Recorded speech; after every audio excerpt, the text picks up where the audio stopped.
Un millionnaire est accidentellement embrassé par une SDF laide. Il veut l'expulser, mais quelque chose dans ce baiser le laisse sans voix. Qui est-elle, au juste? Que cache-t-elle derrière la saleté? Le secret qu'il découvre ensuite va choquer le monde.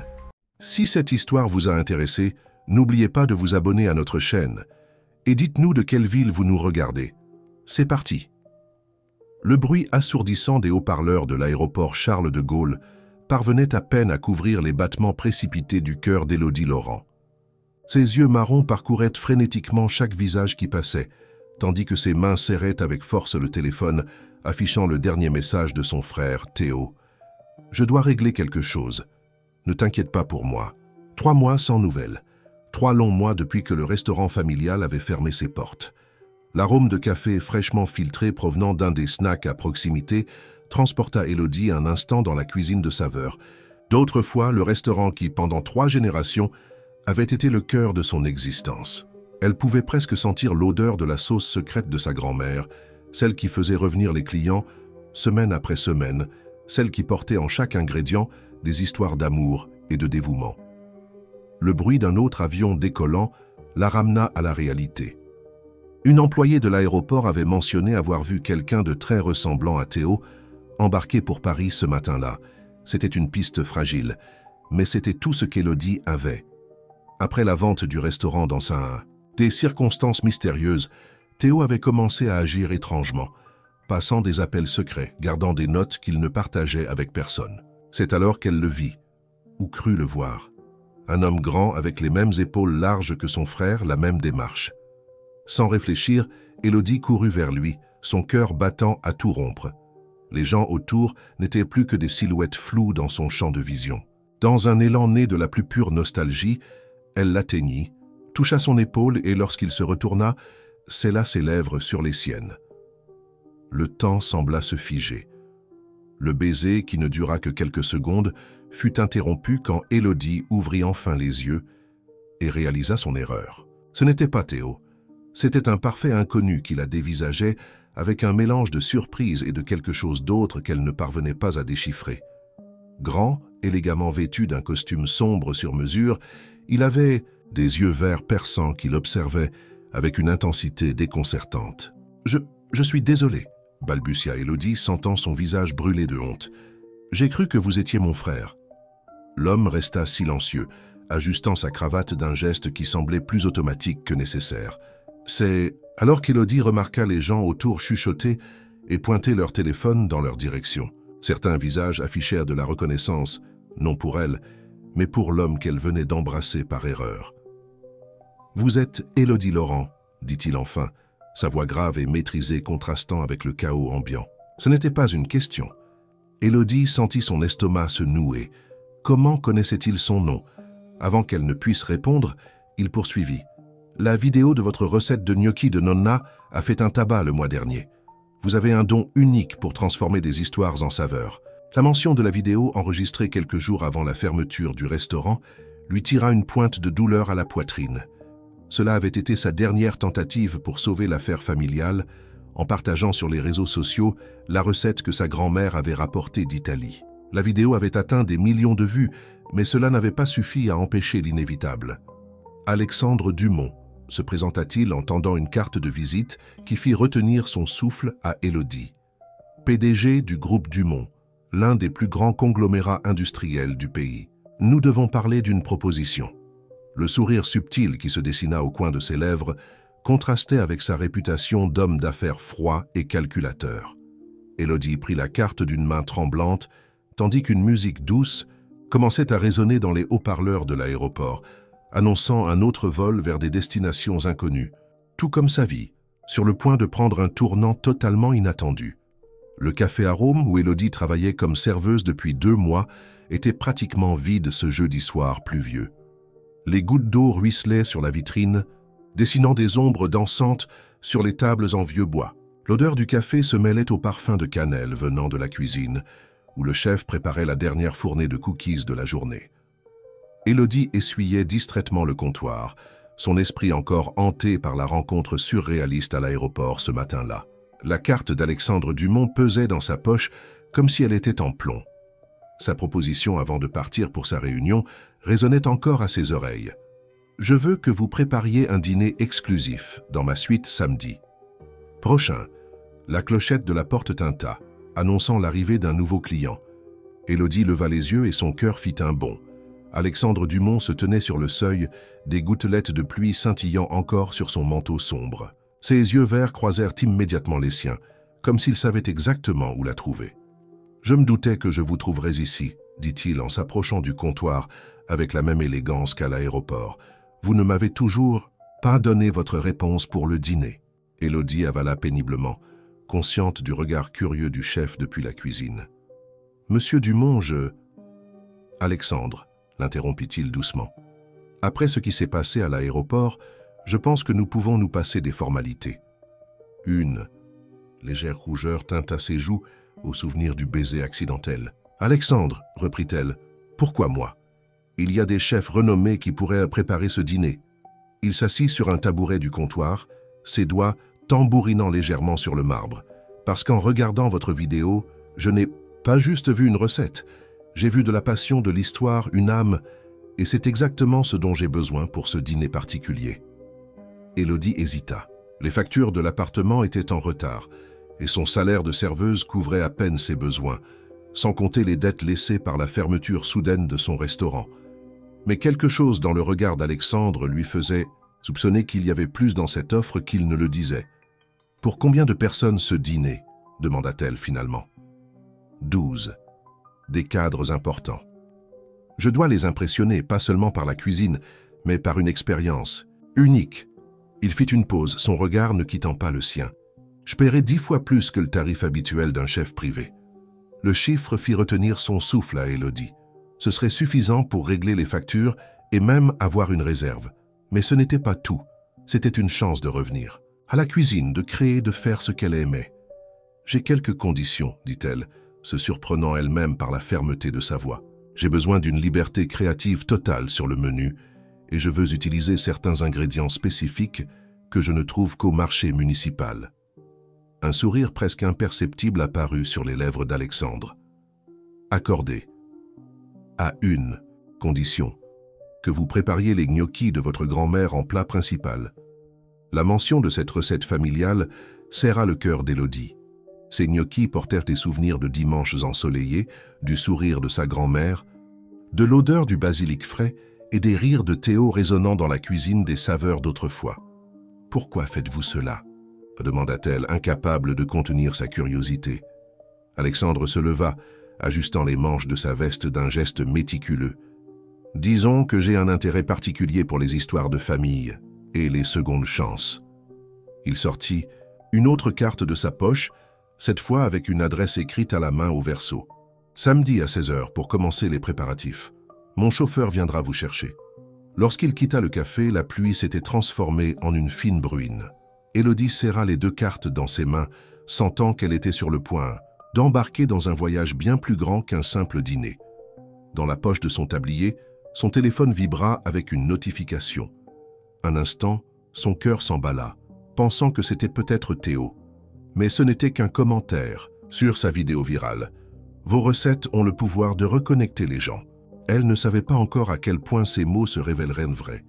Le dîner était en plein essor, et Élodie observait avec satisfaction les murmures d'approbation qui parcouraient la table élégamment décorée.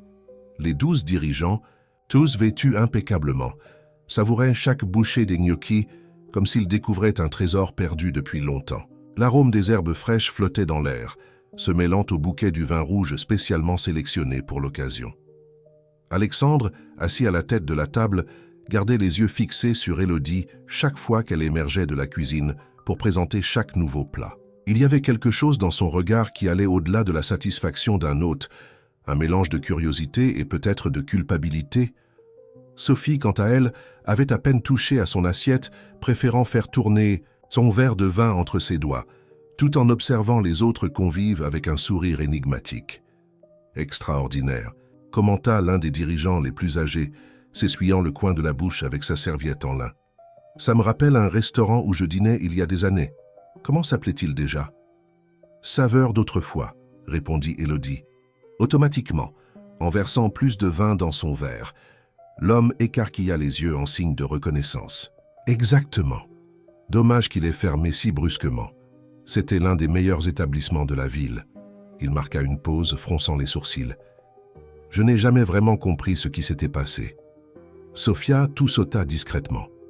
Parfois, certaines affaires doivent laisser place au progrès, n'est-ce pas, Alexandre? Élodie se figea en plein geste de servir le vin.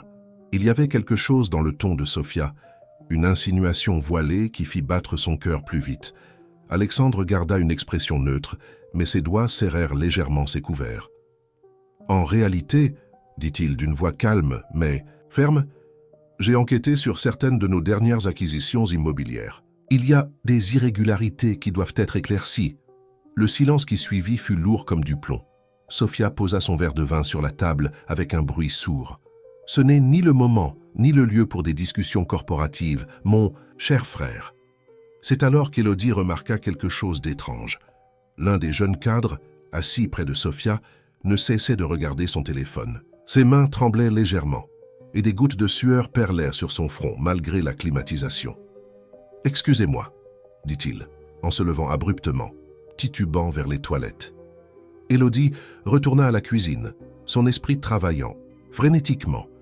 Il y avait quelque chose de familier chez ce jeune homme, quelque chose dans son profil qui lui rappelait. Ses réflexions furent interrompues par un cri venant du couloir. Le cadre était effondré au sol, pâle et tremblant. « Il fait une réaction allergique !» cria quelqu'un. Élodie courut vers lui, son cœur battant la chamade. « Quel plat avez-vous mangé ?» demanda-t-elle, s'agenouillant à ses côtés. « L'entrée », réussit-il à dire entre halètements. « Le carpaccio ». Élodie sentit son sang se glacer. Elle n'avait pas préparé de carpaccio. Son entrée était une burrata avec des tomates confites.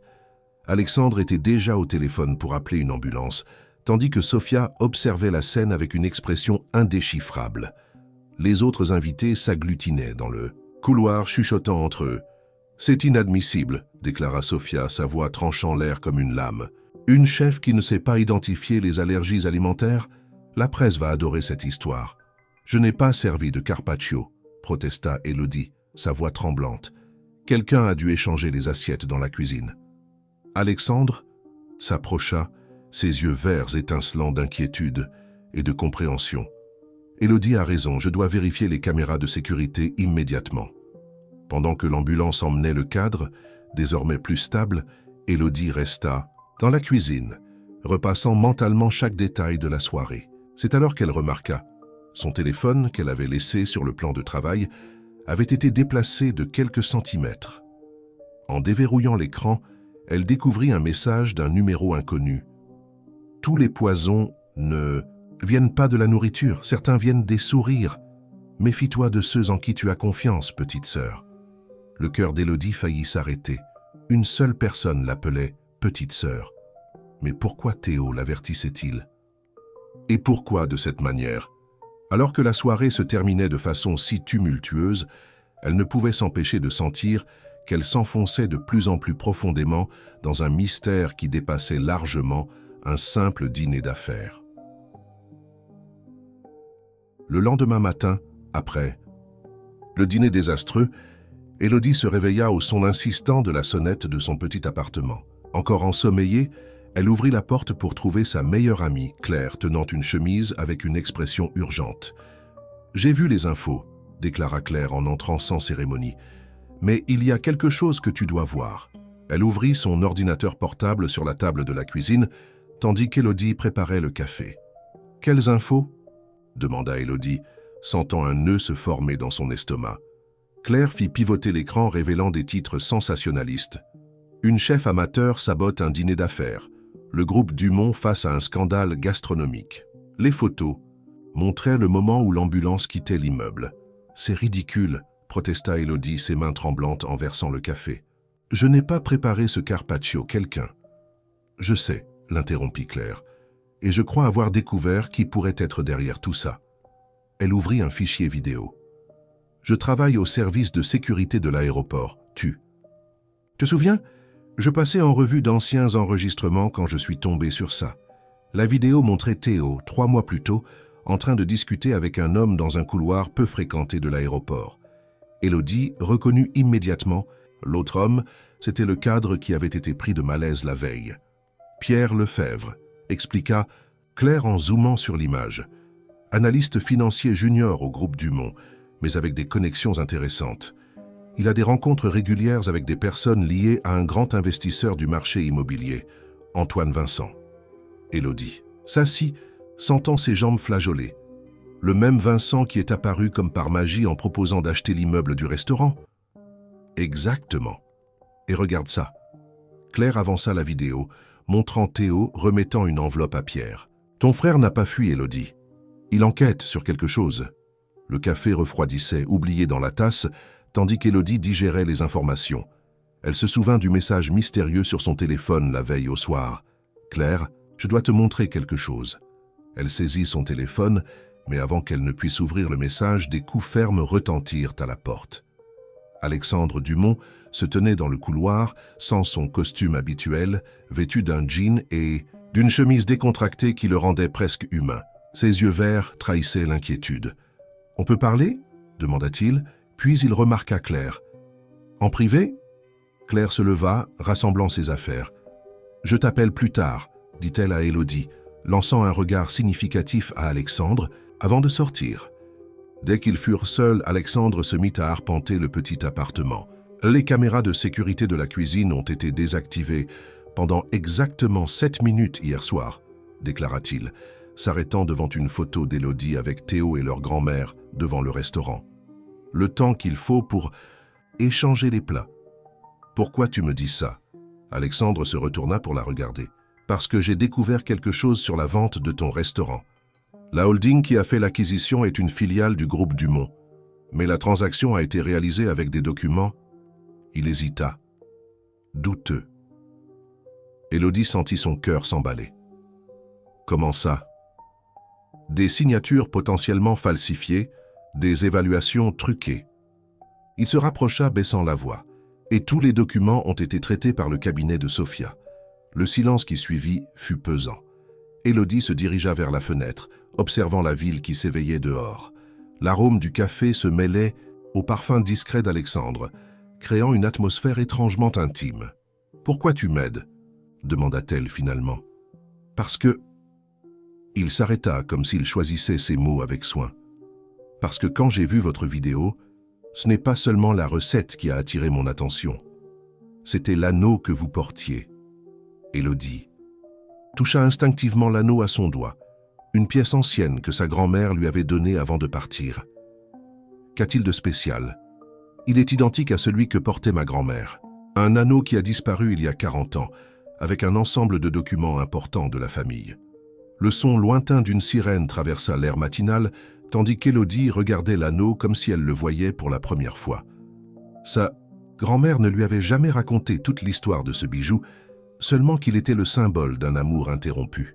« Élodie, » dit Alexandre doucement, « je crois que nos familles ont plus en commun que nous ne l'imaginions, et je soupçonne que votre frère l'a découvert avant nous. » Avant qu'elle ne puisse répondre, son téléphone vibra avec un nouveau message d'un numéro inconnu.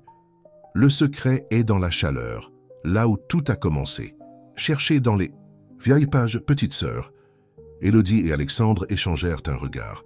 Le mystère commençait tout juste à se révéler, et chaque réponse semblait apporter encore plus de questions. Le marché grouillait de vie ce samedi après-midi. Élodie marchait entre les étals, absorbant les arômes familiers des épices et des fruits frais. Alexandre la suivait de près, semblant étrangement déplacé parmi les vendeurs animés et les clients négociant les prix.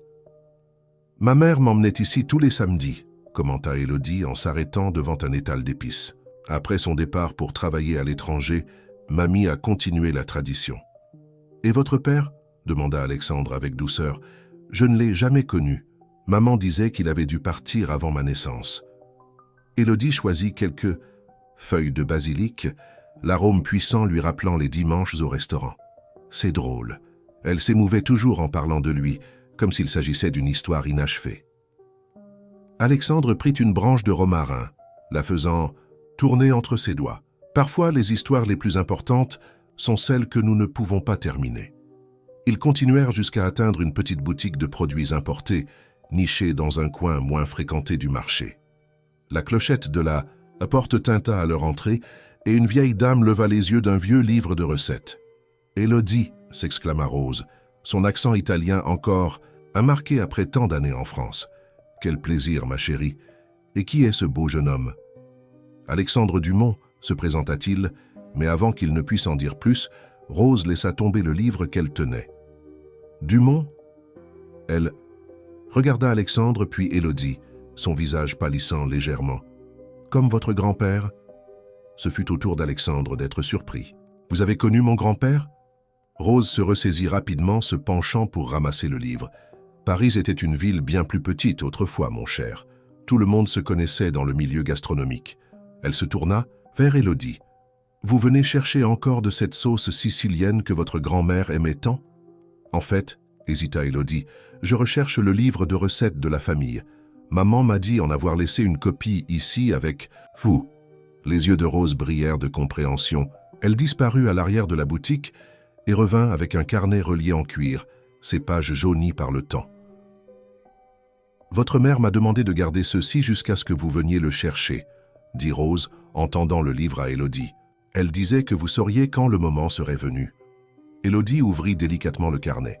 Les pages étaient remplies de l'élégante écriture de sa grand-mère, des recettes anciennes mêlées à des notes personnelles.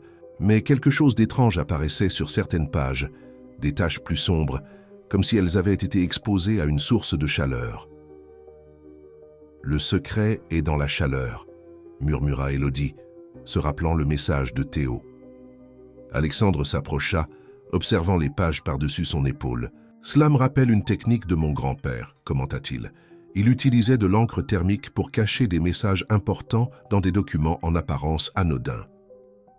Le cœur d'Élodie s'emballa. « Madame Rose, puis-je utiliser votre four un instant ?» L'aînée acquiesça, un sourire mystérieux aux lèvres. « Bien sûr, ma chérie. Parfois, il faut un peu de chaleur pour révéler des vérités longtemps cachées. » Dans la petite cuisine à l'arrière de la boutique, Élodie alluma le four. Tout en attendant qu'il chauffe, elle continua de feuilleter le livre. Parmi les recettes traditionnelles, elle trouva une vieille photo. 2 familles réunies devant un restaurant tout juste inauguré. Son cœur faillit s'arrêter lorsqu'elle reconnut les visages. « Alexandre, regardez ça », chuchota-t-elle en montrant la photo. « Ce sont nos grands-parents, ensemble. » Sur l'image jaunie par le temps, les patriarches des familles, Dumont et Laurent souriaient côte à côte, leurs épouses tenant une bannière sur laquelle on lisait « Saveur d'autrefois, inauguration ». En arrière-plan à peine visible, se trouvait la même bague qu'Élodie portait désormais. Le four émit un bip, signalant qu'il avait atteint la température idéale. Avec précaution, Élodie approcha l'une des pages tachées près de la chaleur.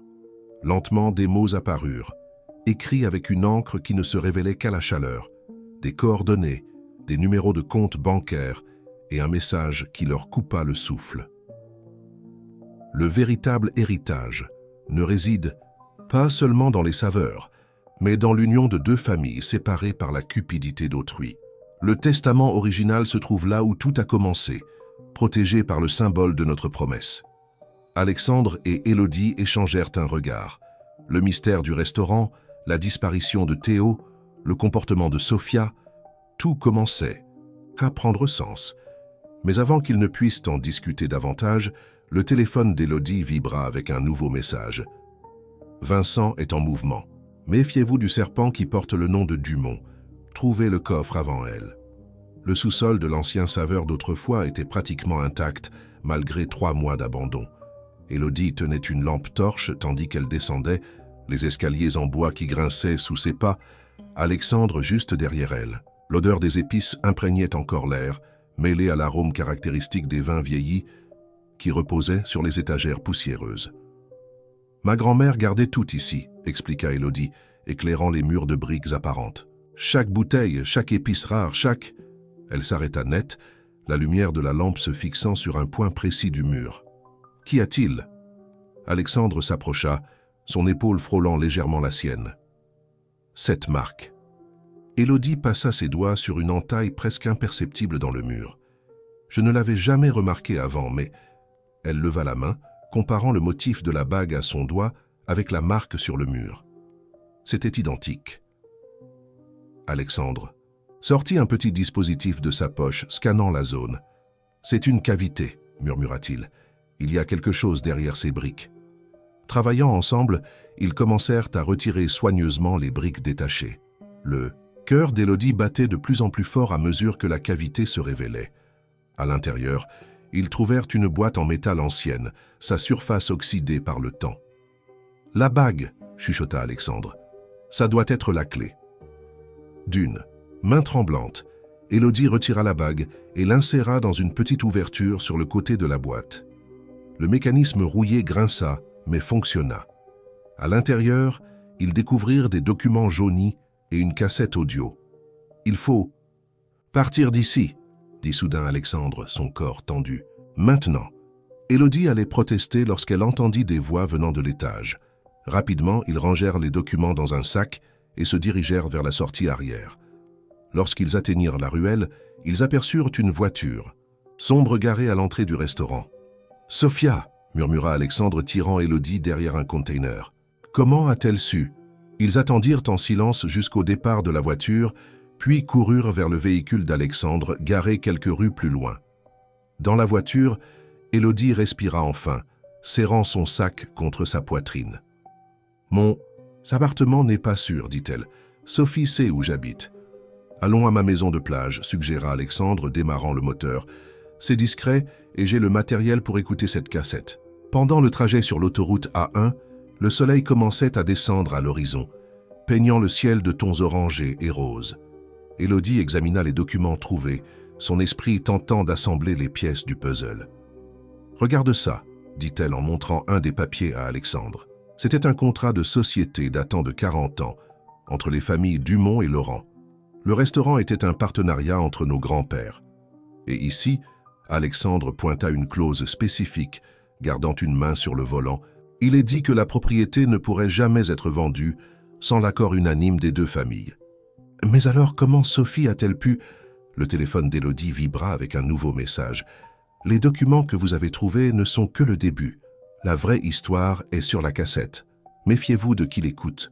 Tous les Dumont ne sont pas ce qu'ils semblent être. » Alexandre jeta un regard au message du coin de l'œil. « Théo nous aide, mais pourquoi ne se montre-t-il pas ?»« Il doit avoir ses raisons, » répondit Élodie, observant la mer qui apparaissait entre les collines. « Tout comme toi, tu as les tiennes pour m'aider. » Alexandre resta silencieux un instant, ses doigts serrant légèrement le volant. « Quand mon grand-père est parti, commença-t-il, pesant ses mots, il m'a laissé une lettre. Il disait que son plus grand regret était de ne pas avoir tenu une promesse faite à son meilleur ami. À l'époque, je n'ai pas compris. Maintenant,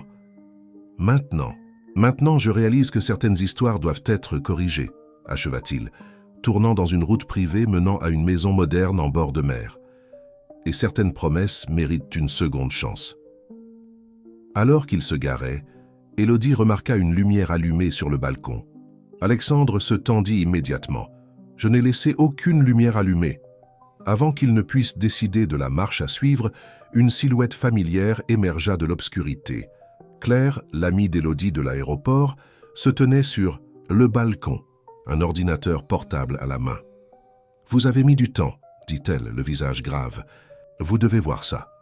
J'ai trouvé quelque chose dans les anciens enregistrements du restaurant qui va changer tout ce que vous croyez savoir sur vos familles. » Le bruit des vagues sur la plage servait de fond sonore, tandis que Claire connectait son ordinateur à un vieux projecteur. Sur le mur du salon de la maison de plage, des images granuleuses ont commencé à apparaître, des enregistrements du système de sécurité des saveurs d'autrefois, datant d'il y a 3 mois. « Comment as-tu obtenu ça ?» demanda Élodie, assise sur le canapé à côté d'Alexandre. « Ton frère », répondit Claire en ajustant l'image. « Théo est venu me voir avant de disparaître. Il m'a demandé de garder ses fichiers et de ne les montrer que lorsque ce point serait sûr. » Sur l'enregistrement, Sophia apparaissait en train d'entrer dans le restaurant après l'heure de fermeture, accompagnée d'Antoine Vincent et de 2 hommes en costume. La qualité audio était médiocre, mais les mots étaient assez clairs. « Le testament original n'a jamais été enregistré, » disait Sophia, sa voix résonnant dans le restaurant vide. « Si nous obtenons la propriété avant que quelqu'un ne découvre... » « Et le garçon ?» demanda Vincent. « Il en sait trop. » « Théo n'a pas de preuves, » répondit Sophia avec un sourire froid. « De plus, j'ai des plans pour lui. » Élodie sentit son estomac se retourner. Alexandre posa une main sur la sienne, un geste silencieux de soutien. Claire mit la vidéo en pause. « Il y a plus. J'ai trouvé des traces de virements bancaires suspects. Sophia préparait cela depuis des mois, utilisant des sociétés écrans pour dissimuler la trace de l'argent. » « Mais pourquoi ?» s'interrogea Élodie. « Pourquoi tant d'efforts? Pour obtenir un restaurant ?» Alexandre se leva et se dirigea vers la fenêtre. La lune se reflétait sur la mer agitée, créant des motifs argentés sur l'eau sombre. « Ce n'est pas pour le restaurant, » dit-il finalement. « C'est pour ce qu'il représente. » Il prit la cassette trouvée dans le sous-sol et l'inséra dans un vieil appareil qui décorait l'étagère.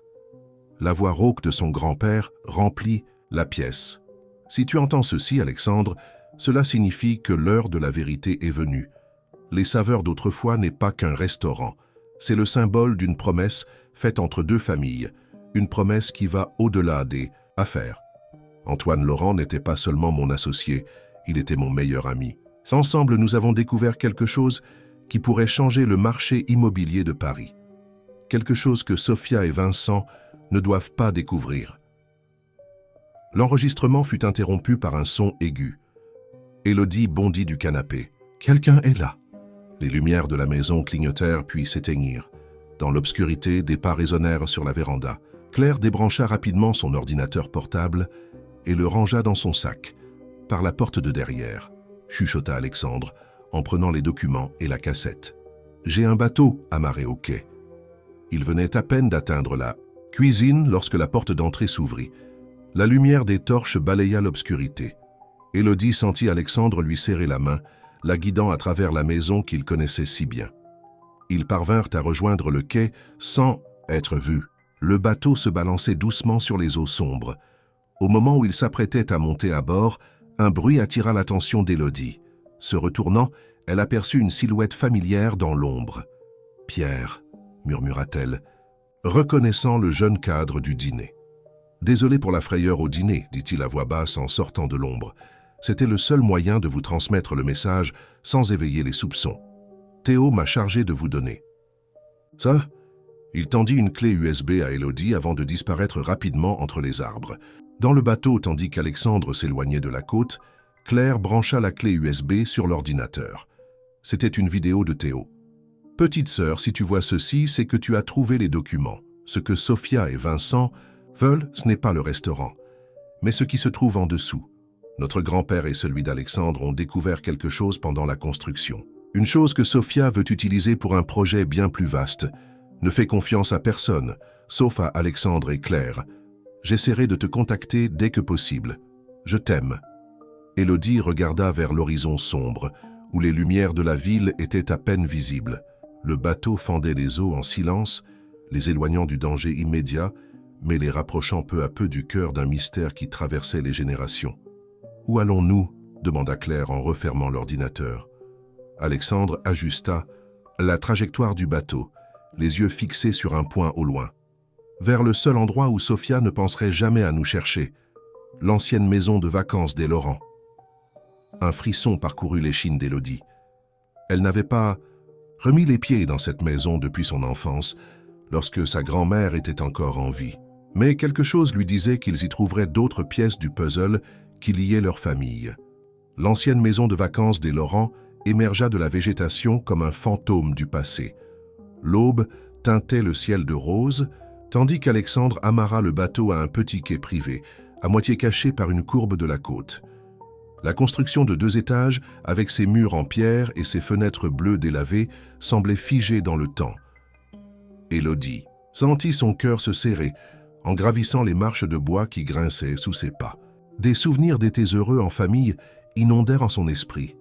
L'odeur du pain frais le matin, les rires de Théo résonnant dans le jardin, sa grand-mère chantant des airs italiens en cuisinant. « Ma grand-mère nous emmenait ici chaque été », expliqua-t-elle en cherchant la clé de secours dans le pot de fleurs toujours placé près de la porte. Jusqu'au jour où elle a soudainement arrêté, je n'ai jamais compris pourquoi. Alexandre observait tout avec intérêt, ses yeux verts captant chaque détail. Cette architecture, elle est identique à celle de la maison de campagne de mon grand-père.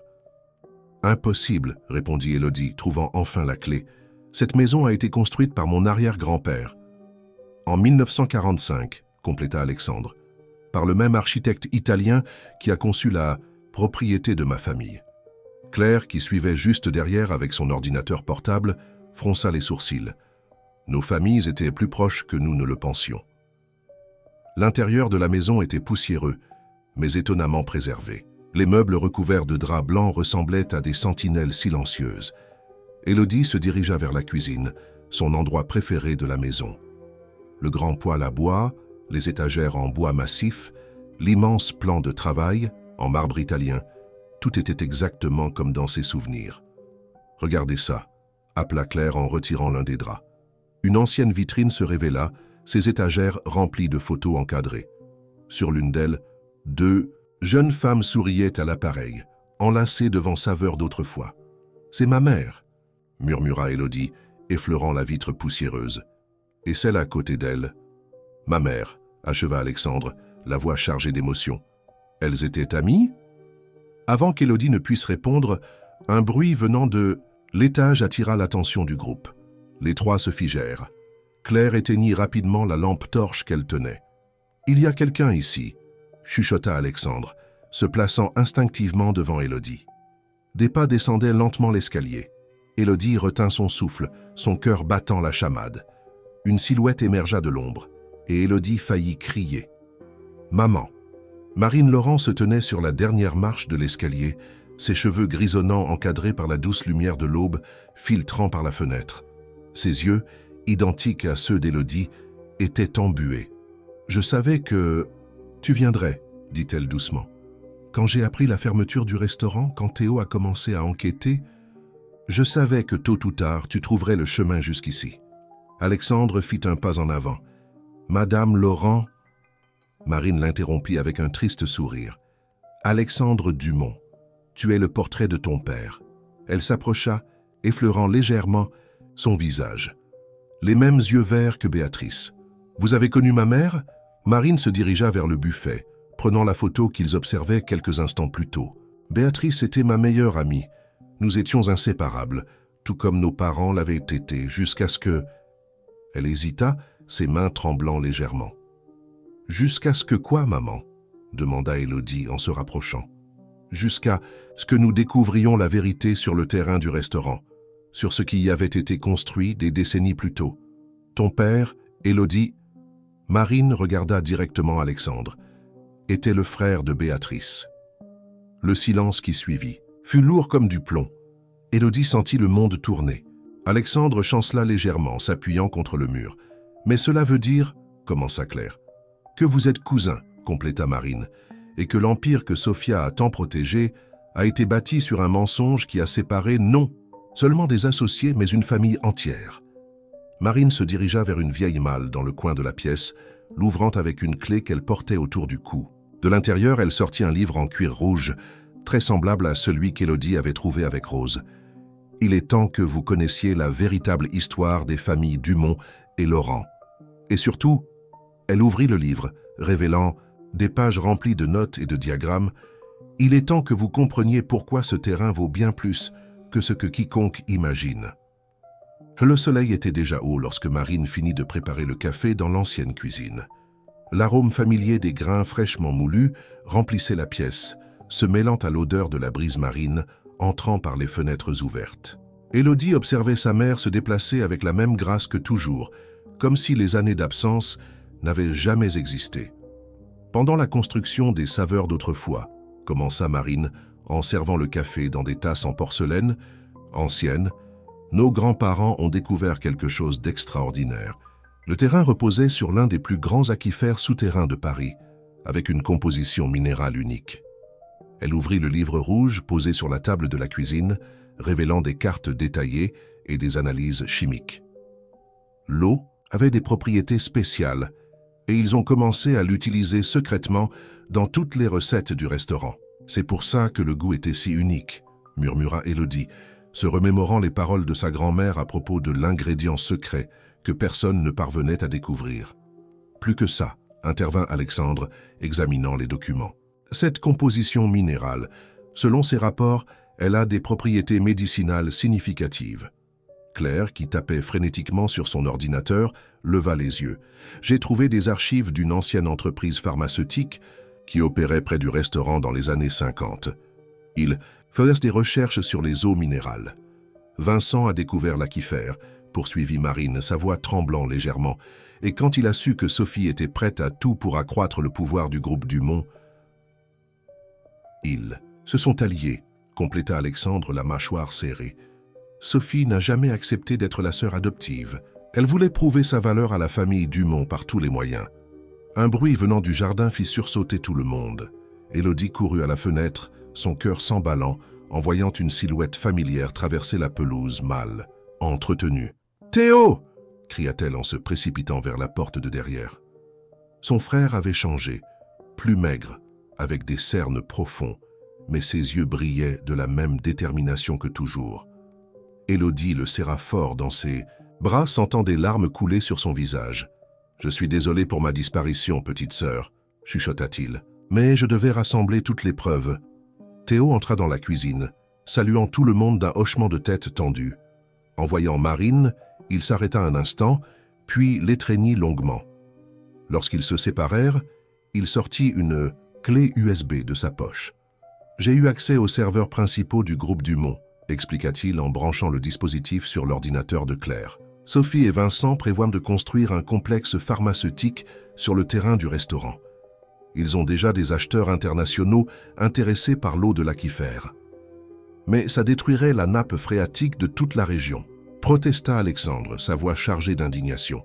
« Exactement, » approuva Théo, « et ça effacerait toute trace de la véritable histoire de nos familles. » Marine s'approcha de la fenêtre, contemplant la mer au loin.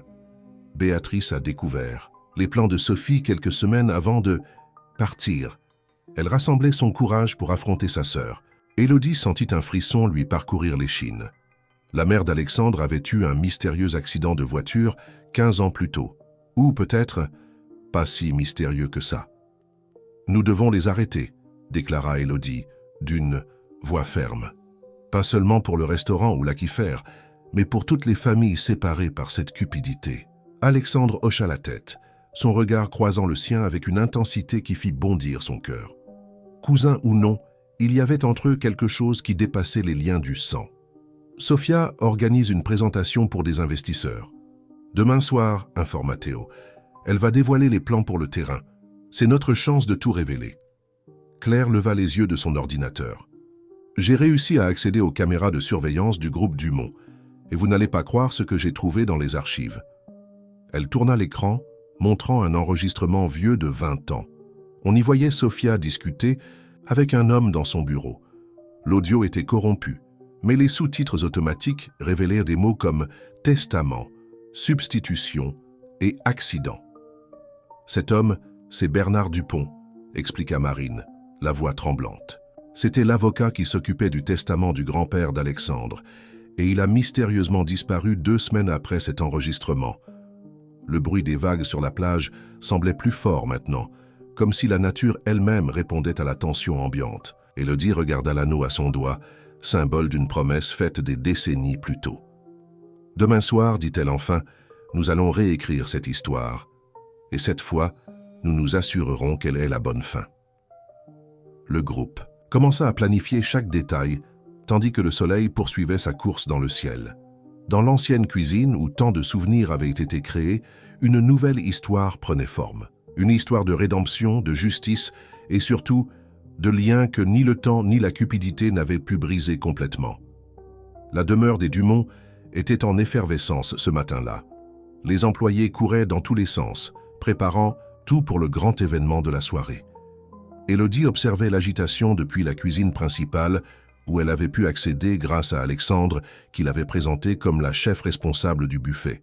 « Les invités commencent à arriver à 20 heures, » expliqua Alexandre en montrant l'emploi du temps sur sa tablette. « Sophia a programmé la présentation pour 21 heures. Nous devons agir avant cela. » Élodie acquiesça tout en préparant les ingrédients. Ses mains travaillaient automatiquement, confectionnant les entrées qui serviraient de couverture à leur véritable mission. Claire, déguisée en assistante de cuisine, tapotait discrètement sur son téléphone. Les caméras de sécurité sont sous notre contrôle, chuchota-t-elle. Théo a obtenu un accès total au système. Le plan était risqué, mais il devait fonctionner.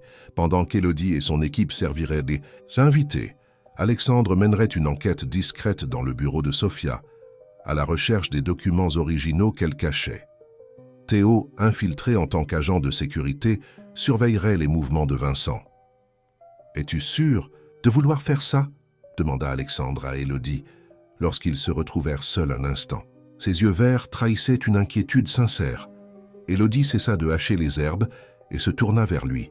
« Ce n'est pas seulement pour le restaurant ou pour la Kiffer, répondit-elle doucement. C'est pour tous les mensonges, toutes, sans les familles séparées. C'est pour ta mère, Alexandre, pour tout ce que Sophie nous a pris. » Il s'approcha, effleurant légèrement son visage. Le fait qu'ils soient cousins semblait dérisoire face aux sentiments grandissants entre eux. « Promets-moi de faire attention. Sophie est plus dangereuse que nous ne le pensons. » Eh bien, quelle scène émouvante! Une voix acerbe interrompit le moment. Sophie se tenait sur le seuil de la cuisine, ses yeux bleus aussi froids que la glace. L'héritier Dumont et la petite chef devenue virale. Presque un conte de fées. Élodie sentit Alexandre se raidir à ses côtés, mais garda son calme. « Madame Dumont, je terminais justement le menu pour ce soir. » Sophie s'avança, le claquement de ses talons résonnant sur le sol en marbre. Elle prit une feuille de basilic qu'Élodie venait de hacher, la froissant entre ses doigts. « Tu sais, ma chérie, je me suis toujours demandé pourquoi ce restaurant avait une saveur si particulière. » Le cœur d'Élodie s'emballa, mais son expression resta neutre. « Des recettes familiales, Madame Dumont. Certaines choses ne s'achètent pas. »« Non, » sourit Sophie, un sourire qui n'atteignit pas ses yeux. « Mais elles peuvent être prises, tout comme ce terrain a été un prix à ta famille. » Alexandre fit un pas en avant. « Sophie, ne t'inquiète pas, petit frère, » le coupa-t-elle. « Je suis juste venu m'assurer que notre chef comprenne l'importance de ce soir. Après tout, nous avons des investisseurs très importants qui arrivent. Ce serait dommage que quelque chose tourne mal avec le buffet, n'est-ce pas ?» La menace était claire comme de l'eau de roche. Sophie quitta la cuisine aussi silencieusement qu'elle était entrée, laissant derrière elle un lourd silence, chargé de tension. « Elle sait, » murmura Élodie, dès qu'elle fut certaine que Sofia était loin. « D'une certaine manière, elle sait. »« Non, » répondit Alexandre, vérifiant son téléphone. « Elle a des soupçons, mais elle n'est pas sûre, et c'est ce que nous allons utiliser à notre avantage. » Un message de Théo clignota à l'écran. « Vincent est arrivé, il a amené des gardes supplémentaires. Attention. » Élodie reporta son attention sur les herbes, mais son esprit travaillait frénétiquement. L'odeur du basilic, fraîchement coupé, lui rappela sa grand-mère, le restaurant, toutes les histoires qui devaient être préservées. « Alexandre, » l'appela-t-elle avant qu'il ne quitte la cuisine. « Tu te souviens de ce que ma grand-mère disait toujours sur les recettes de famille ?»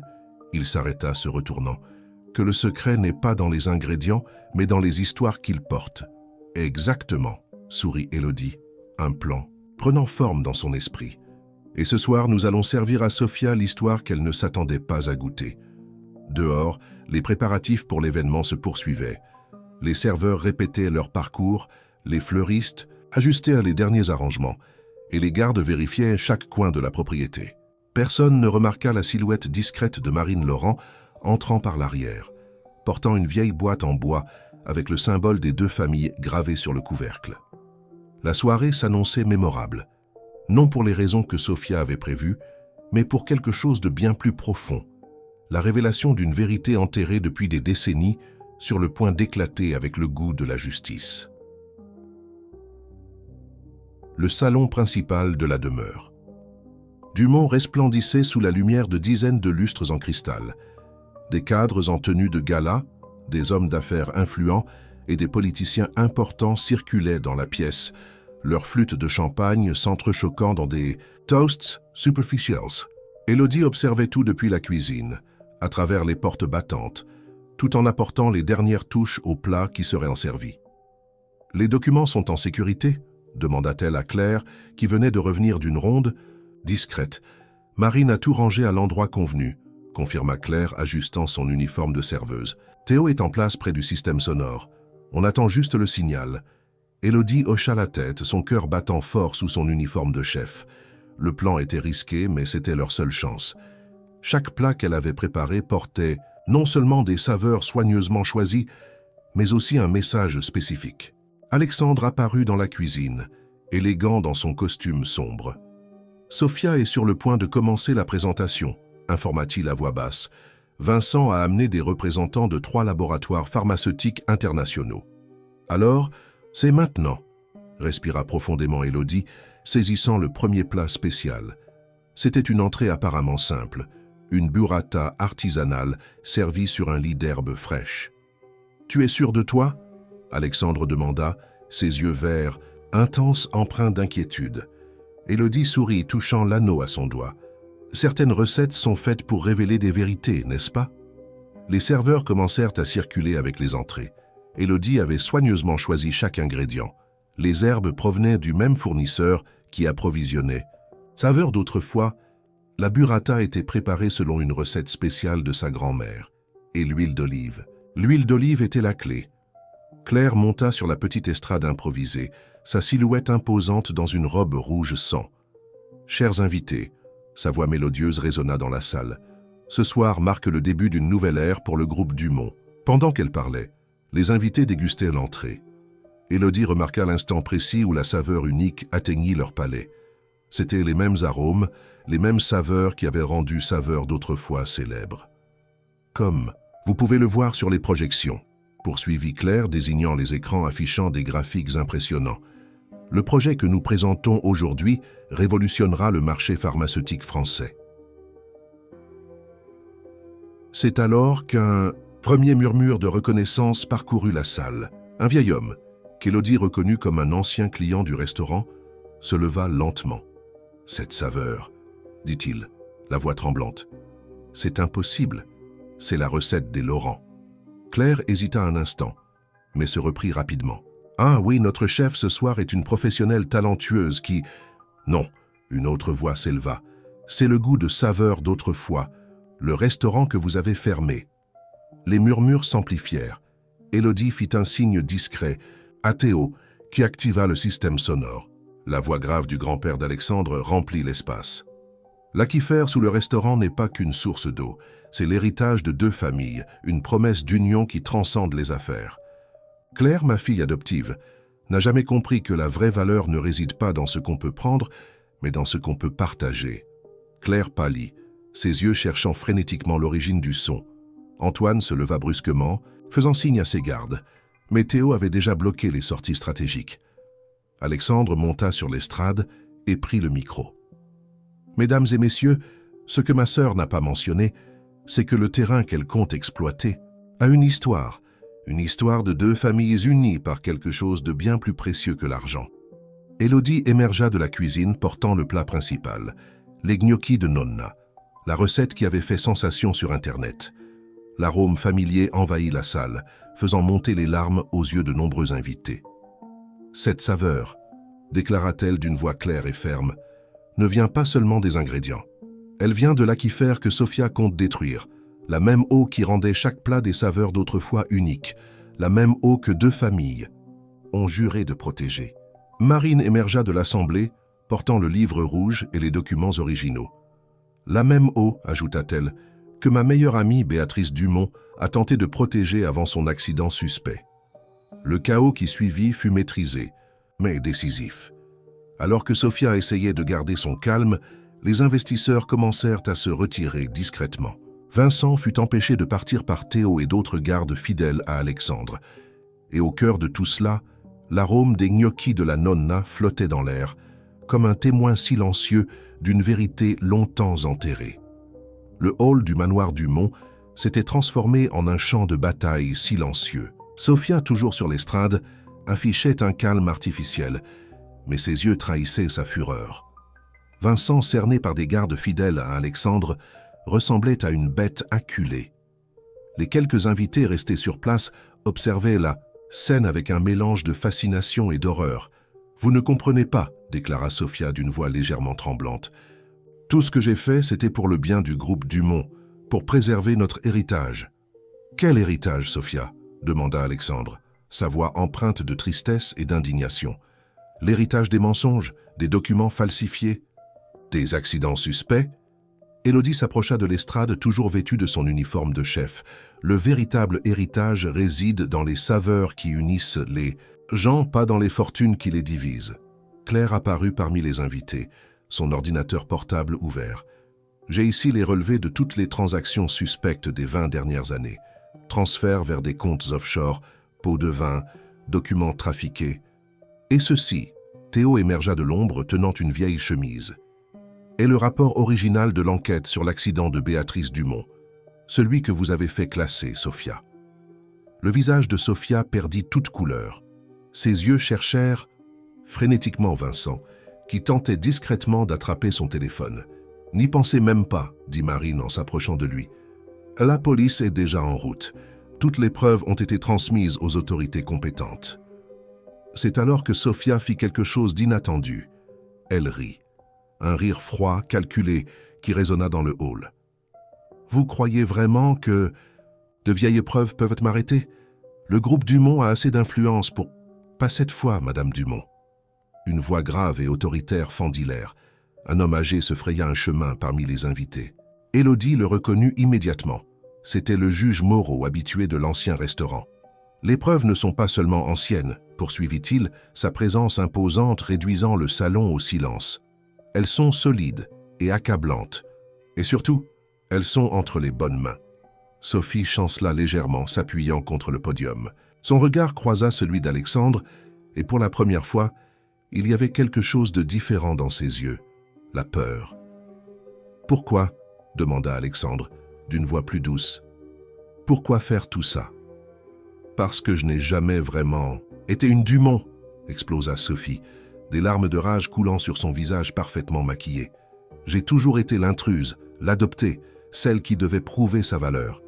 Quand j'ai découvert l'Aquifer, son potentiel, j'avais, enfin quelque chose, qui pouvait me rendre indispensable à la famille. »« Mais tu étais déjà de la famille, » répondit Alexandre avec tristesse. « Nos parents t'aimaient comme leur propre fille. »« L'amour » ricana Sophie amèrement. « L'amour n'achète pas le pouvoir, petit frère.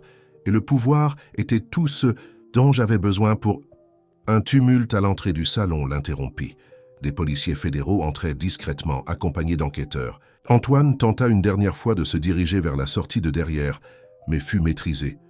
Élodie observait tout avec un mélange de tristesse et de soulagement.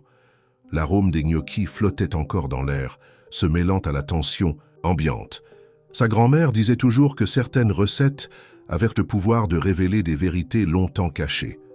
Marine s'approcha de Sophie, qui semblait avoir vieilli de 10 ans en quelques minutes. « Béatrice a essayé de t'aider, tu sais.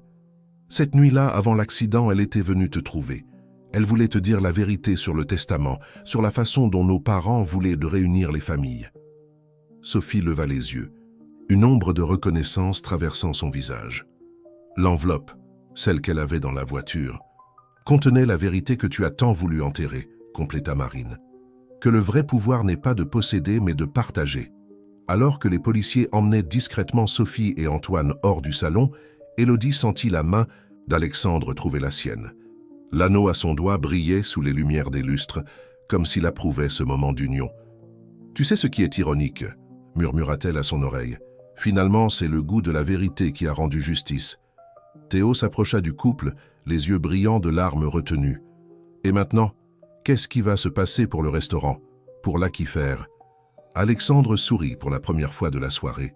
« Je crois qu'il est temps d'honorer la promesse faite par nos grands-parents, de réunir ce qui n'aurait jamais dû être séparé. » Le juge Moreau, qui observait la scène, leva son verre dans un toast silencieux.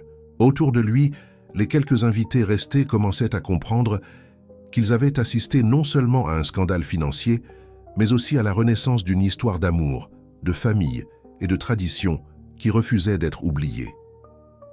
Une semaine après les événements de la demeure Dumont, Élodie était de retour dans la cuisine des saveurs d'autrefois. Le restaurant était toujours fermé, couvert de bâches et d'échafaudages, mais la cuisine avait été la première partie à être restaurée. L'odeur de peinture fraîche se mêlait au parfum des herbes et des sauces mijotant sur le feu. Les architectes ont dit que les travaux structurels prendront 3 mois, commenta Alexandre, en entrant dans la cuisine avec une pile de plans sous le bras. Mais nous avons réussi à préserver tous les éléments d'origine, y compris l'accès à l'aquifère. Élodie sourit, ajustant le vieux tablier brodé que sa grand-mère lui avait offert. Et le volet social du projet? Claire finalise les documents pour l'école de gastronomie, répondit Théo, émergeant de la cave avec une caisse de vieux vin. Le centre de formation professionnelle a déjà une liste d'attente d'élèves. Le nouveau projet pour Saveurs d'autrefois allait bien au-delà d'un simple restaurant. Ce serait un centre culinaire à vocation sociale, offrant une formation professionnelle aux jeunes des quartiers défavorisés et préservant l'aquifère de manière durable. Marine entra dans la cuisine avec un pot de basilic frais. Rose vient d'appeler. Elle a trouvé d'autres livres de recettes anciennes dans le sous-sol de sa boutique. « Et Sophia ?» demanda doucement Élodie, remarquant la tension de Gabriel au nom de sa sœur. « Elle a accepté l'accord judiciaire, » répondit-il après un moment. « Elle collaborera avec l'enquête en échange d'une peine réduite. Le plus important, c'est que l'aquifère est désormais protégé, classé comme patrimoine historique et environnemental de la ville. » Élodie s'approcha du feu où mijotait doucement la sauce tomate. C'était la recette de sa grand-mère, préparée avec l'eau spéciale de l'aquifère. L'arôme familier emplit la cuisine, faisant monter les larmes aux yeux de Marine. « Ton grand-mère serait si fière, » dit-elle, en serrant sa fille dans ses bras. « Tout comme Béatrice serait fière de toi, Alexandre. » Théo, occupé à consulter son téléphone, poussa une exclamation enthousiaste. « Regardez donc, la vidéo de la déclaration d'Alexandre sur la réouverture du restaurant dépasse déjà le 1 million de vues. » Claire, qui venait d'arriver, sourit. Et les commentaires sont impressionnants. Des gens qui partagent des souvenirs de l'ancien restaurant, des histoires de famille, des recettes transmises de génération en génération. C'est ce que Saveurs d'autrefois a toujours représenté, murmura Élodie en goûtant la sauce, avec une cuillère en bois. Ce n'est pas qu'une question de nourriture, c'est une question de liens, de souvenirs, d'histoires qui doivent être préservés et partagés. Alexandre s'approcha par derrière, enlaçant sa taille pendant qu'elle cuisinait. L'anneau à son doigt, désormais porteur d'une nouvelle signification, scintillait sous la lumière entrant par la fenêtre de la cuisine. « Tu sais, » murmura-t-il à son oreille, « j'ai découvert quelque chose d'intéressant dans les vieux documents. Le nom original du restaurant quand nos grands-parents l'ont ouvert était Saveurs Unis. » Élodie sourit et se retourna dans ses bras. Peut-être est-il temps de revenir aux origines. Avec quelques modernisations, ajouta Théo en montrant les croquis du nouveau projet. La façade historique serait préservée, mais l'espace intérieur serait agrandi pour accueillir l'école de gastronomie et un petit musée racontant l'histoire des familles. Marine observait la scène, les yeux brillants, se remémorant les étés passés dans la maison de plage, les rires partagés avec Béatrice, les rêves qui semblaient perdus et renaissaient maintenant à travers leurs enfants. « J'ai quelque chose que je ne vous ai pas encore montré, » dit-elle, en sortant une vieille enveloppe de son sac. « Je l'ai trouvée dans la maison de plage, cachée entre les pages du livre rouge. » C'était une vieille photo, jaunie par le temps. On y voyait 2 jeunes mères tenant leur bébé, Élodie, qu'Alexandre, tandis que leur mari souriait à leur côté. En arrière-plan, Saveurs d'autrefois brillait de tout son éclat le jour de son inauguration. « Nous étions tous une famille, » chuchota Marine, « et maintenant, nous le sommes à nouveau. » Le soleil de l'après-midi filtrait à travers les fenêtres de la cuisine, dessinant des motifs dorés sur le sol fraîchement rénové. L'arôme de la sauce tomate se mêlait à celui du basilic frais et aux promesses d'un nouveau départ. Dehors, les passants s'arrêtaient pour observer les travaux, impatients de voir rouvrir ce lieu qui était bien plus qu'un restaurant. Un carrefour d'histoire, d'amour et de saveurs ayant résisté au temps. L'automne parisien peignait les rues de tons dorés lorsque Saveurs Unis ouvrit ses portes pour un événement spécial. 3 mois de rénovation intensive avaient transformé l'endroit, préservant son essence historique tout en embrassant une nouvelle vocation. La file d'invités s'étirait sur le trottoir, tous impatients de redécouvrir les saveurs qui avaient marqué tant de souvenirs. Parmi eux se trouvaient d'anciens clients, des habitants du quartier et surtout les premiers élèves de l'école de gastronomie sociale. Élodie se tenait dans la cuisine principale, désormais un espace spacieux et moderne, intégrant des Élément d'origine comme le vieux four à bois. Elle portait une impeccable veste de chef blanche avec le nom Saveurs Unies brodé en bleu, les couleurs unissant les familles. Dumont et Laurent. Les premiers invités arrivent, annonça Théo en ajustant sa cravate. En tant que directeur administratif du projet social, il s'était donné pour mission de transformer le restaurant en un lieu d'opportunité. Claire, qui supervisait l'équipe technologique, finalisait les derniers réglages du système de surveillance de l'aquifère durable. L'application de réservation pour les cours compte déjà plus de 1000 inscrits, dit-elle avec un sourire. Alexandre entra dans la cuisine, élégant dans son costume sombre. Ses yeux rencontrèrent immédiatement ceux d'Élodie, transmettant tout l'amour et la fierté qu'ils éprouvaient l'un pour l'autre. « Quelqu'un de spécial veut te voir », dit-il doucement. Élodie faillit laisser tomber la cuillère qu'elle tenait lorsqu'elle vit qui entrait, Sophie, accompagnée d'agents pénitentiaires. Une partie de son accord judiciaire permettait des visites supervisées lors d'occasions spéciales. « Tu as réussi », dit Sophie, sa voix dépouillée de son ancienne arrogance. 3 mois de réclusion avaient transformé non seulement son apparence, mais quelque chose de plus profond. « Tu as fait de cet endroit exactement ce qu'il aurait dû être depuis le début. Nous avons réussi », corrigea gentiment Élodie. « Et il y a encore de la place pour plus de réconciliation. » Marine, qui observait la scène, s'approcha de Sophie. « Béatrice disait toujours que tu avais le meilleur palais de la famille. Elle serait heureuse de savoir que le restaurant a réuni à nouveau des gens. » Des larmes silencieuses coulèrent sur le visage de Sophie. « Je suis désolé. » Pour tout. Le moment fut interrompu par l'arrivée de Rose, la dame italienne de l'épicerie fine. Elle portait un paquet ancien. « Élodie, ma chérie, j'ai trouvé ceci caché parmi les vieilleries du magasin. Je pense que le moment est venu. » C'était un album photo, ses pages jaunies gardant les souvenirs de 4 générations. Des photos du premier saveur d'autrefois. Des grands-parents travaillant ensemble, des familles réunies en célébration. Et sur la dernière page, une lettre scellée. Alexandre s'approcha tandis qu'Élodie ouvrait l'enveloppe d'une main tremblante. L'écriture était celle de sa grand-mère. « Mes chers, si vous lisez cette lettre, c'est que vous avez enfin retrouvé le chemin les uns vers les autres. Le vrai trésor de saveurs d'autrefois n'a jamais été l'aquifère sous ses fondations, mais l'amour qui coulait dans ses bases. L'anneau qu'Élodie porte maintenant n'est pas qu'un bijou. C'est un symbole d'une promesse faite entre 2 familles qui ont choisi l'amour au-dessus de toute fortune. Que ce lieu continue d'être un havre pour tous ceux qui cherchent non seulement de la nourriture pour le corps, mais aussi pour l'âme. Avec tout mon amour, Nonna Maria. L'arôme du pain frais commença à emplir la cuisine. La première fournée du nouveau Saveurs Unies était prête. C'était la recette traditionnelle, préparée avec l'eau spéciale de l'aquifère, portant en chaque bouchée des histoires d'amour, de pardon et de recommencement. « C'est l'heure », appela Théo. Les premiers invités prenèrent déjà place, dans la salle principale, où des photos anciennes se mêlaient à des éléments modernes dans la décoration. Élodie regarda autour de la cuisine, vers sa mère qui avait enfin trouvé la paix, vers Alexandre qui avait prouvé que l'amour surpassait tout lien du sang, vers Sophie qui commençait son chemin de rédemption, vers Théo et Claire qui avaient aidé à reconstruire non seulement un restaurant, mais un héritage. « Aujourd'hui, nous ne servirons pas que de la nourriture, » dit-elle en ajustant son tablier. « Nous servirons de l'espoir. » Et ainsi, sous le ciel doré de Paris, Saveurs Unies ouvrit un nouveau chapitre de son histoire. Une histoire qui prouvait que, parfois, les ingrédients les plus importants d'une recette ne sont pas ceux que l'on peut voir ou toucher, mais ceux que l'on ressent dans son cœur. 6 mois après sa réouverture, Saveurs Unies était devenu bien plus qu'un restaurant. C'était un symbole de transformation au cœur de Paris. L'école de gastronomie sociale diplômait sa première promotion, de jeunes talents qui avaient appris non seulement des techniques culinaires, mais aussi la valeur de préserver des histoires à travers les saveurs.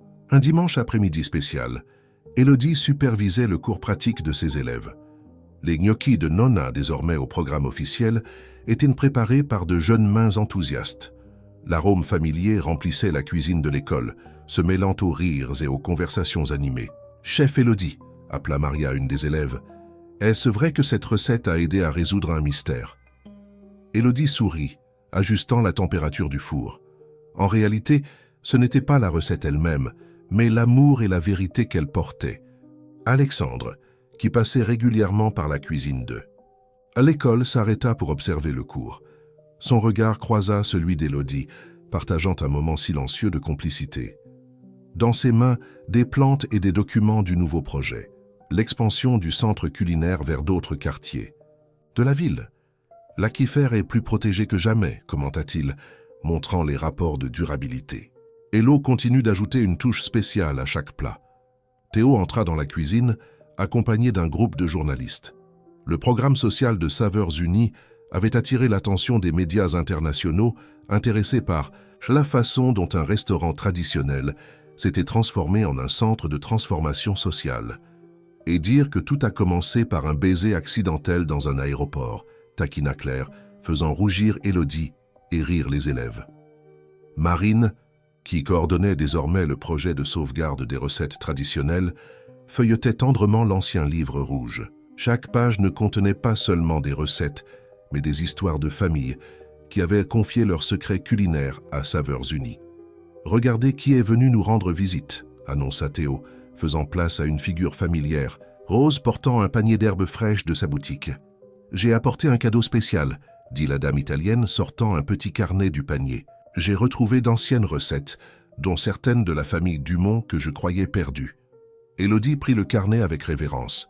Les pages contenaient non seulement des recettes, mais de petites annotations, des secrets transmis de génération en génération. Sur la première page, une photo récente, la remise des diplômes de la première promotion de l'école de gastronomie avec Élodie et Alexandre au centre, entourés de sourires pleins d'espoir. « Vous savez ce qui m'émeut le plus ?» commenta Élodie, observant ses élèves travailler. « Voir comment chaque personne qui passe ici emporte un peu de notre histoire et y ajoute la sienne. » Alexandre l'étreignit par derrière, son menton reposant sur son épaule. Et dire que Sophia aide aussi, même de loin. C'était vrai. Dans le cadre de sa réhabilitation, Sophia avait commencé à documenter d'anciennes recettes de la famille Dumont, les envoyant aux archives historiques du restaurant. C'était sa façon de se réconcilier, de renouer avec ses racines. Le soleil, de l'après-midi, entrait par les fenêtres de la cuisine de l'école, créant un spectacle de lumière dorée.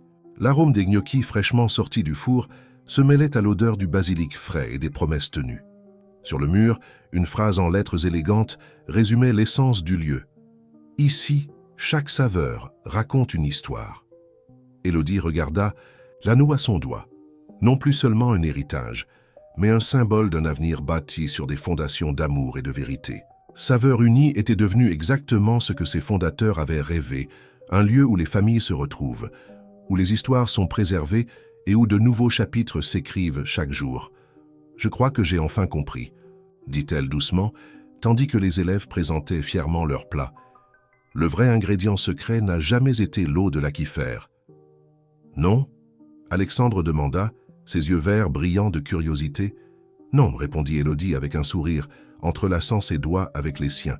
« C'est l'amour qui a transformé chaque recette en une histoire, chaque histoire en une leçon, et chaque leçon en un nouveau départ. » Et ainsi, tandis que le soleil se couchait sur Paris, Saveurs Unies poursuivait sa mission. Non seulement nourrir les corps, mais aussi cultiver les rêves, préserver les souvenirs et prouver que parfois les plus grands trésors ne sont pas ceux que l'on garde, mais ceux que l'on choisit de partager.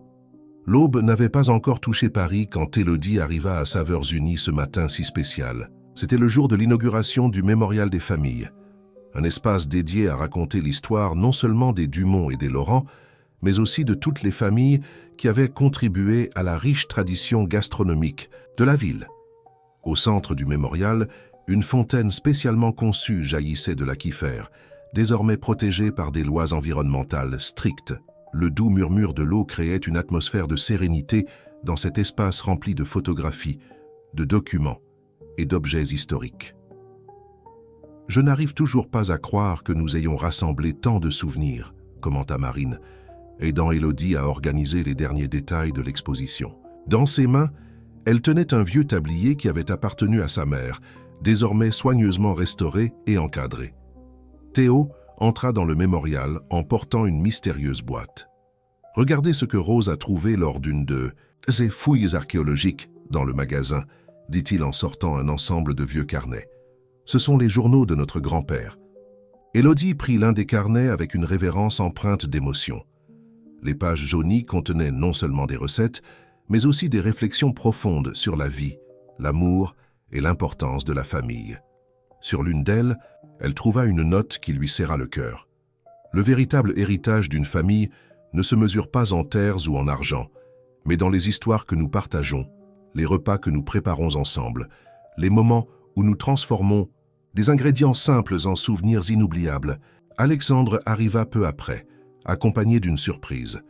Sophie, lors de sa première visite officielle après avoir obtenu sa liberté conditionnelle. Elle semblait différente, plus sereine, plus authentique. Dans ses mains, elle tenait une vieille chemise.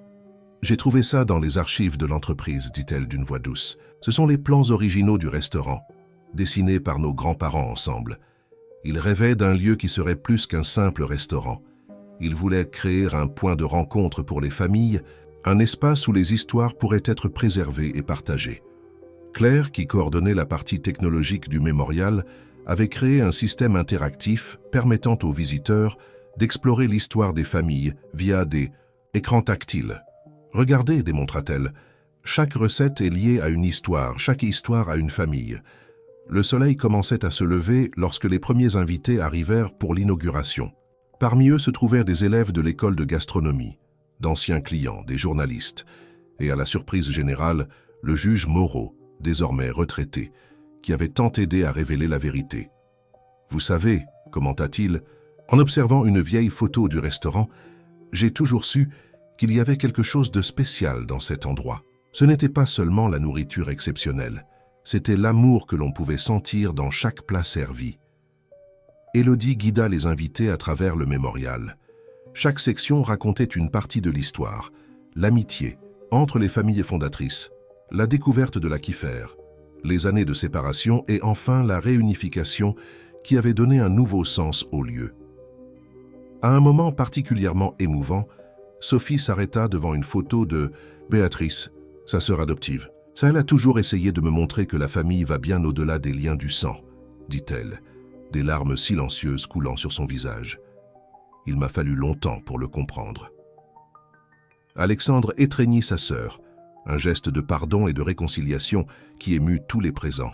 Élodie observa la scène en ajustant l'anneau à son doigt, le même anneau qui avait été un symbole d'union des décennies plus tôt et qui représentait désormais un nouveau départ.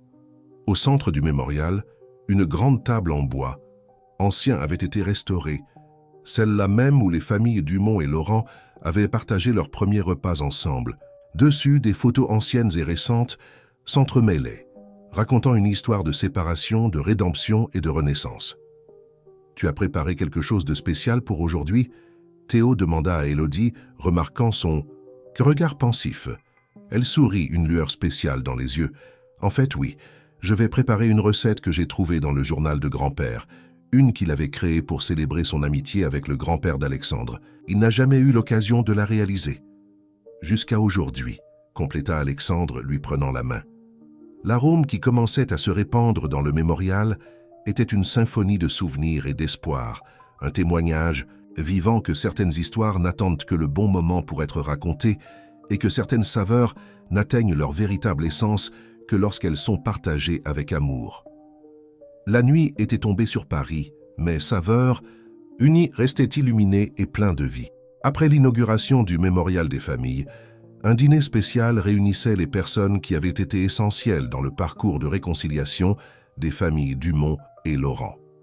Dans la cuisine principale, Élodie apportait les dernières touches au plat qu'elle avait découvert dans le journal de son grand-père, une revisite des gnocchis traditionnels, mêlant des éléments des cuisines italiennes et françaises, symbolisant l'union des deux familles. L'arôme. « Et divin !» commenta Marine, aidant sa fille dans les préparatifs. Ses mains travaillaient en harmonie, comme si des années de séparation n'avaient jamais existé. « Ta grand-mère serait fière. » Alexandre entra dans la cuisine avec une bouteille de vin spécial, l'une des rares à avoir survécu. Dans la cave de l'ancien restaurant, j'ai trouvé ce trésor caché derrière un faux mur, expliqua-t-il. Le millésime date de l'année où nos grands-pères ont ouvert le restaurant pour la première fois. Dans la salle principale, les invités s'installaient autour d'une grande table en forme de U. Théo et Claire avaient redécoré l'espace avec des photos anciennes et récentes, créant une frise chronologique visuelle qui racontait l'histoire des familles. Sofia, assise à côté du juge Moreau, semblait plus détendue que jamais.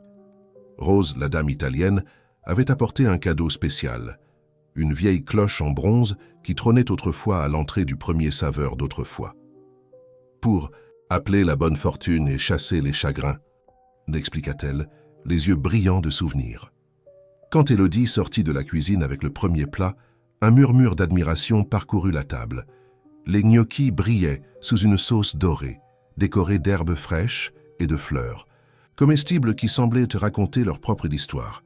Avant de commencer, dit-elle, la voix empreinte d'émotion, « J'aimerais partager quelque chose avec vous. » Elle fit un signe à Alexandre, qui se leva et la rejoignit. « Saveurs Unies n'est pas seulement un restaurant ou un centre gastronomique, » commença Alexandre. « C'est la preuve que l'amour véritable, qu'il s'agisse de familles ou d'individus, trouve toujours un chemin pour rentrer à la maison. » Élodie poursuivit, « Et c'est pourquoi nous avons choisi ce moment, entourés de tous, ceux qui nous ont aidés à réécrire cette histoire pour annoncer que... » Elle effleura doucement son ventre, un sourire radieux illuminant son visage. « Bientôt, notre famille va s'agrandir. » La nouvelle fut accueillie par des applaudissements, émus et des larmes de joie. Sofia fut la première à se lever pour embrasser le couple, murmurant des mots tendres qui semblaient enfin venir du cœur. Marine et Théo se joignirent à l'étreinte, transformant ce moment en une célébration non seulement d'une nouvelle vie, mais de toutes les vies qui avaient été changées par ce parcours de rédemption et de réconciliation. Un toast, proposa le juge Moreau en levant son verre, aux histoires qui nous ont menés jusqu'ici et à celles qui sont encore à venir. Le dîner se déroula comme une symphonie de saveurs et d'émotions. Chaque plat servi portait non seulement des ingrédients soigneusement choisis, mais aussi des souvenirs, des espoirs et des promesses d'un avenir bâti sur des fondations d'amour et de vérité. À la fin de la soirée, alors que les derniers invités partaient, Élodie et Alexandre restèrent dans la salle, dansant doucement sur une vieille chanson italienne qui jouait autrefois dans le restaurant des décennies plus tôt. « Tu sais, » murmura Élodie, la tête posée sur l'épaule d'Alexandre, « je crois que j'ai enfin compris ce que notre grand-mère voulait dire par « certaines recettes ne se réalisent qu'avec le temps ». Alexandre sourit et la fit tourner lentement. « Et quel est le secret ?»« L'amour, » répondit-elle, plongeant son regard dans ses yeux verts qui avaient capturé son cœur ce jour-là à l'aéroport. « L'amour est l'ingrédient qui transforme les recettes en héritage, les lieux en foyer et les gens en famille. » Dehors, la ville poursuivait son rythme effréné, mais à l'intérieur des Saveurs Unies, le temps semblait s'écouler à son propre rythme, un rythme marqué par les battements de cœurs unis, par l'arôme des rêves réalisés et par la saveur douce du bonheur enfin trouvé. Le printemps était arrivé à Paris, apportant de nouvelles fragrances aux Saveurs Unies. 5 ans s'étaient écoulés depuis la réunification des familles, et le restaurant-école était devenu un symbole de transformation sociale dans la ville.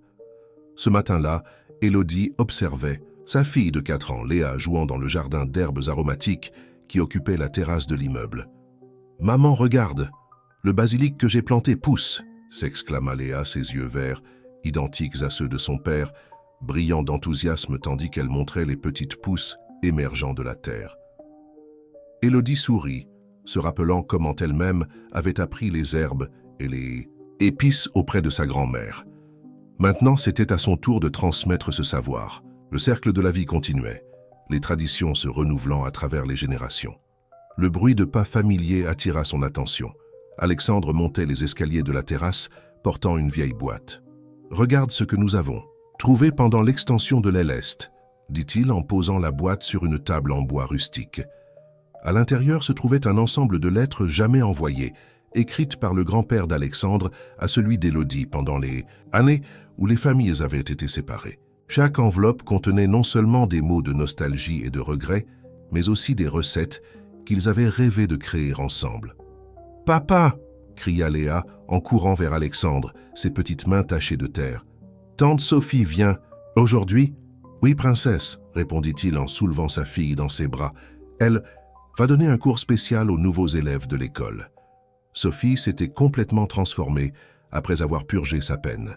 Désormais, elle se consacrait à enseigner la gestion durable et l'éthique des affaires au Centre de formation professionnelle des Saveurs Unies. Son expérience servait de témoignage puissant que le changement et la rédemption étaient possibles.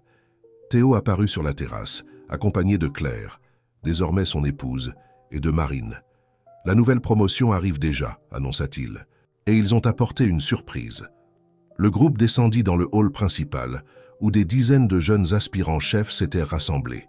Chacun d'eux portait un plat traditionnel de sa famille, créant une mosaïque d'arômes et d'histoires représentant la diversité culturelle de la ville. « C'est l'esprit véritable des Saveurs Unies », dit Élodie, émue. « Il ne s'agit pas seulement de préserver notre histoire, mais de créer un espace pour que d'autres familles puissent raconter la leur. » Marine s'approcha d'une des tables, où une dame âgée apprenait à sa petite fille à préparer des pastéis suivant une recette centenaire. « Chaque recette est une histoire d'amour », commenta-t-elle, « et chaque histoire mérite d'être préservée. » La journée se déroula entre ateliers pratiques, échanges d'expériences et nombreuses histoires partagées.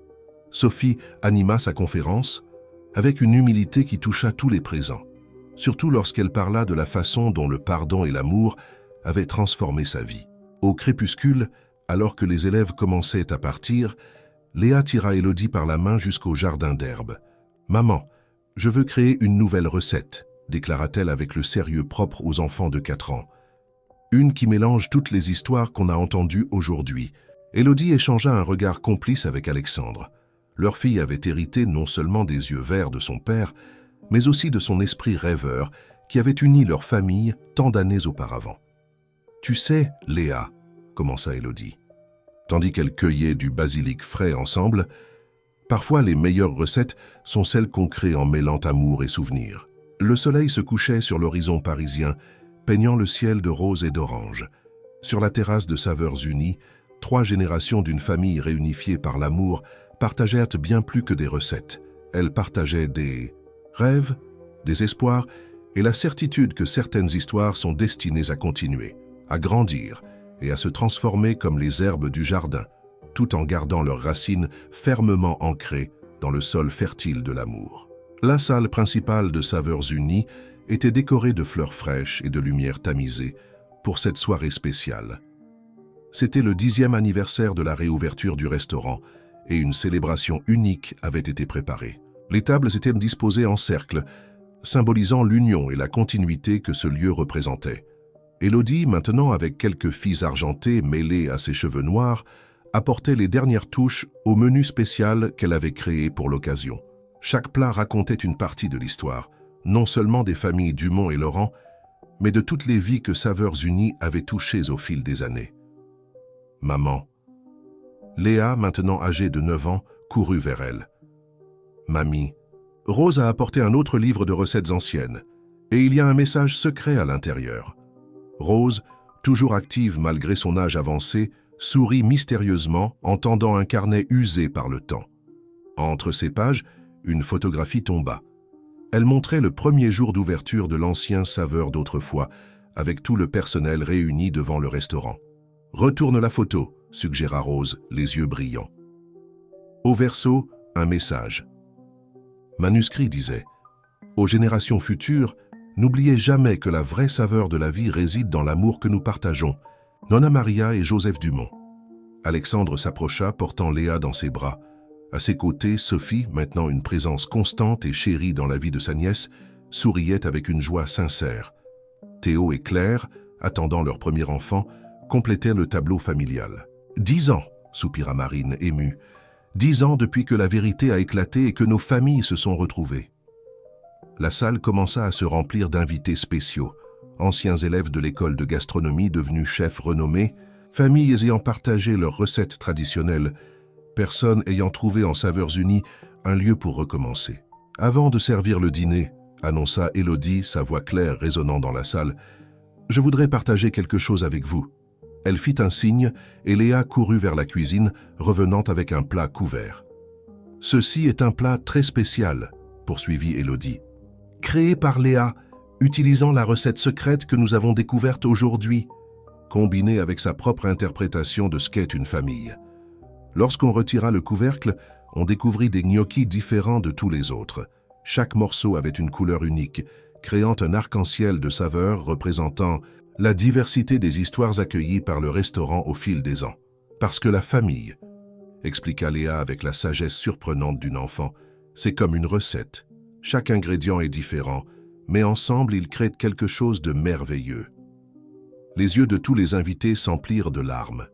Sophie fut la première à se lever pour embrasser sa nièce, suivie par tous les autres. Ce moment capturait parfaitement l'essence de ce qu'était devenu Saveurs Unies, un lieu où les différences étaient célébrées, où les histoires étaient préservées et où l'amour restait l'ingrédient principal. Le dîner se déroula comme une symphonie de saveurs et de souvenirs. Chaque plat servi ne contenait pas seulement des ingrédients soigneusement sélectionnés, mais aussi des morceaux d'histoire transmis de génération en génération. Quand la soirée toucha à sa fin, Élodie monta sur la petite scène improvisée. À ses côtés, Alexandre lui tenait la main, tandis que Léa, Théo, Sophia, Claire et Marine formaient un demi-cercle de soutien. « Il y a 10 ans, commença-t-elle, un baiser accidentel dans un aéroport a changé nos vies pour toujours. Mais le vrai changement ne fut pas le baiser lui-même. Ce fut le courage de croire que certaines histoires méritent une fin différente, que certaines recettes ont besoin de temps pour atteindre leur perfection et que l'amour, lorsqu'il trouve toujours son chemin vers la maison. » Le son de l'ancienne cloche en bronze, désormais restaurée et suspendue à l'entrée du restaurant, résonna doucement, comme pour approuver ses paroles. Dans le jardin de la terrasse, le basilic planté par Léa poussait vigoureusement, ses feuilles dansant dans la brise nocturne. Et ainsi, conclut Élodie en regardant les visages souriants autour d'elle, notre histoire continue, car le vrai goût de l'amour est éternel, passant de cœur en cœur, de table en table, de génération en génération. Saveurs Unies poursuivrait son voyage, non seulement comme un restaurant ou une école, mais comme un témoignage vivant que certaines histoires n'ont pas de fin.